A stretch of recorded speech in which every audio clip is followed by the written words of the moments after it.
Momento de la edición nocturna del informativo de France 24. Soy Valentina Torres Sánchez, los acompaño a repasar las noticias. Perú decretó el estado de emergencia para reforzar la frontera común con Chile por el movimiento de migrantes indocumentados, quienes tratan de salir del país tras las amenazas de expulsión por parte del candidato presidencial de extrema derecha José Antonio Kast. Tenemos reporte. Previo a las elecciones en Honduras, el presidente Donald Trump informó que planea perdonar al exmandatario hondureño Juan Orlando Hernández, condenado en la Unión Americana por 3 cargos de narcotráfico. En una publicación en su red social, el republicano dijo que Hernández fue tratado injustamente. Andriy Yermak dejó su cargo como jefe de gabinete de Ucrania, pese a ser una de las principales figuras de la administración de Volodymyr Zelensky. El presidente anunció su dimisión horas después de que la casa de su ex colaborador fuese allanada en medio de una trama por presunta corrupción.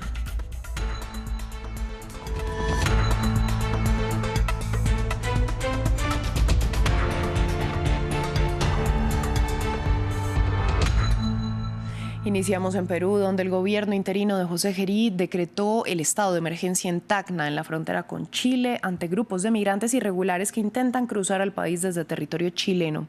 Los indocumentados dicen querer llegar a Perú tras las reiteradas amenazas del ultraderechista José Antonio Kast, quien les pidió abandonar el país voluntariamente o enfrentar su expulsión si él es el ganador de la segunda vuelta presidencial. La información la tiene desde Lima nuestro corresponsal Francisco Zacarías. El presidente José Gerí declaró el estado de emergencia en la frontera Perú-Chile con el objetivo de reforzar la seguridad y detener la migración irregular. El mandatario aseguró que este sábado 28 ya estará aprobado, publicado y vigente el estado de emergencia en la región fronteriza de Tacna, donde decenas de migrantes venezolanos y de otras nacionalidades huyen de Chile ante un eventual triunfo del derechista José Antonio Kast el próximo 14 de diciembre, quien ha prometido la expulsión masiva de migrantes irregulares. Esto motivó que decenas de migrantes bloquearan el paso fronterizo en la carretera de la Panamericana Sur entre Perú y Chile, donde existe la presencia de personas varadas entre ambas naciones porque no pudieron ingresar al territorio peruano por carecer de documentos legales. Ante esta situación, el presidente José Gerí anunció que Tacna, región que limita con Chile, será la primera frontera en ser declarada en emergencia por motivos de migración irregular y seguridad ciudadana. Esta medida se extenderá gradualmente a las fronteras con Bolivia, Brasil, Ecuador y Colombia. Al respecto, el ministro del Interior, Vicente Tiburcio, reveló que el estado de emergencia en la zona de frontera con Chile será por 60 días y se dispuso el despliegue del ejército. Mientras tanto, un contingente de 100 policías ha sido movilizado para impedir el ingreso de ciudadanos extranjeros en situación irregular. Continuamos en Estados Unidos porque el presidente Donald Trump informó este viernes que planea conceder un indulto al exmandatario hondureño Juan Orlando Hernández. El exjefe de Estado se encuentra preso en la Unión Americana, cumpliendo una condena de 45 años por 3 cargos que incluyen narcotráfico y haber recibido dinero del capo mexicano Joaquín El Chapo Guzmán. El republicano dijo que Hernández fue tratado de manera injusta. Otorgaré un indulto total y completo al expresidente Juan Orlando Hernández, quien según muchas personas, a quienes respeto profundamente, ha sido tratado con mucha dureza e injusticia. Esto no puede permitirse, especialmente ahora tras la victoria electoral de Tito Asfura, cuando Honduras se encamina hacia un gran éxito político y financiero. Voten por Tito Asfura para presidente y felicitaciones a Juan Orlando Hernández por su próximo indulto. La esposa del expresidente Hernández, Ana García, se pronunció horas después del anuncio de Trump. Agradeció al republicano e indicó que aún no saben cuándo podría producirse ese indulto, pero que creen que en los próximos días podrían volver a estar juntos. Y hace un poco logramos hablar finalmente con Juan Orlando. Él no sabía todavía de esta noticia y créanmelo que cuando se la compartimos su voz se partió de la emoción. Oró dando gracias a Dios y gracias a Él también, porque pronto como familia vamos a estar juntos. Ese ha sido nuestro mayor deseo, estar unidos como familia después de toda esta adversidad, para poder, unidos en una vida muy privada, poder continuar sirviendo a nuestro Dios y en los propósitos que Él tenga. Él está bien de salud Él está muy contento y muy agradecido. Precisamente nos quedamos en Honduras, que encara la recta final de unas elecciones generales que enfrentan al oficialismo de izquierda con la oposición de derecha en un empate virtual entre los tres favoritos a la presidencia: Richie Moncada, Salvador Nasralla y Nasri Asfura. Uno de los temas que ha emergido para la decisión del voto es la migración, por su estrecha relación con la pobreza y la violencia de este país centroamericano, tanto como por la política de deportaciones masivas de Donald Trump. Nuestro enviado especial a Tegucigalpa, Andrés Suárez Jaramillo, tiene el informe. En vísperas de las elecciones generales de Honduras, Eric Sevilla resiente su deportación tras 12 años de vivir en Dallas, Texas. Un retorno forzado que solo en los primeros 10 meses del 2025 ha afectado a más de 34.000 hondureños, un incremento del 22% respecto al mismo periodo de 2024. La deportación fue un golpe duro, la verdad, en mi vida. Pero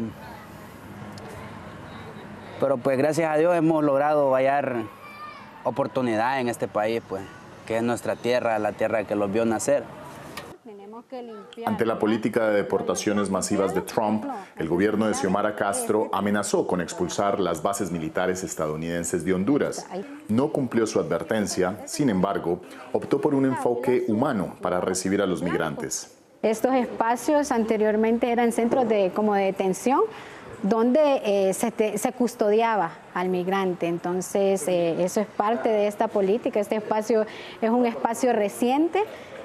Todos los centros de atención se cambiaron a ese enfoque humano, a que fueran centros de atención integral para los y las migrantes. Entre quienes se benefician de estos centros migratorios está Saily Armas, una cubana que viaja sola hacia Estados Unidos. Honduras es un país clave para el migrante y es un lugar donde, gracias a Dios, se permite hacer la estadía sin riesgo de policía, que te puedan coger y te puedan deportar porque te permiten un permiso. Aunque los candidatos de derecha no tienen el mismo enfoque y podrían volver a dar un giro hacia un trato más hostil hacia los migrantes de otros países y aumentar las expulsiones. En unas elecciones marcadas por las deportaciones desde Estados Unidos, la forma de acoger a los nacionales y a migrantes de otros países se ha convertido en un tema sensible en la carrera a la presidencia. Vamos a ir a Ucrania para cerrar, porque el presidente Volodymyr Zelensky informó de la dimisión de su hasta ahora jefe de gabinete, Andriy Yermak, una de las fichas clave de su gobierno. La renuncia fue comunicada horas después de que las autoridades allanaran la casa de Yermak en medio de un caso por corrupción en el sector energético del país. Zelensky indicó que con esta salida el gobierno busca no comprometer la posición ucraniana en las negociaciones decisivas que mantiene con Estados Unidos sobre el plan de paz de la Casa Blanca. Ampliamos el perfil y la trayectoria del ahora exfuncionario en el siguiente informe.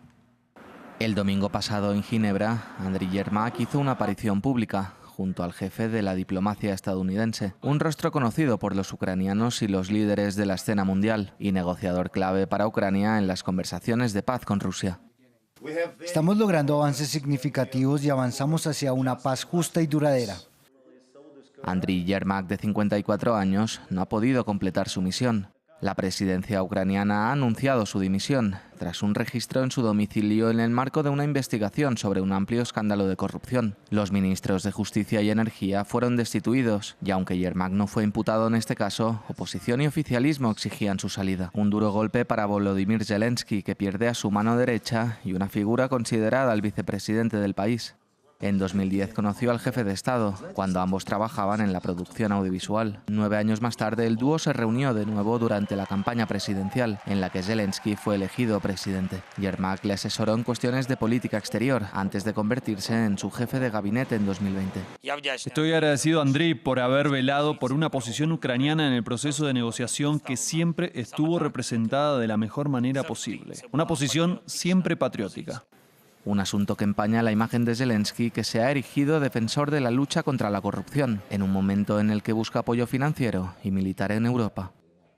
Así llegamos al final de esta emisión de Noticias en France 24. A ustedes les agradecemos su sintonía y les recordamos que pueden ampliar todo nuestro contenido en la web france24.com y seguirnos en nuestras redes sociales. Quédense con nosotros, que volvemos en breve.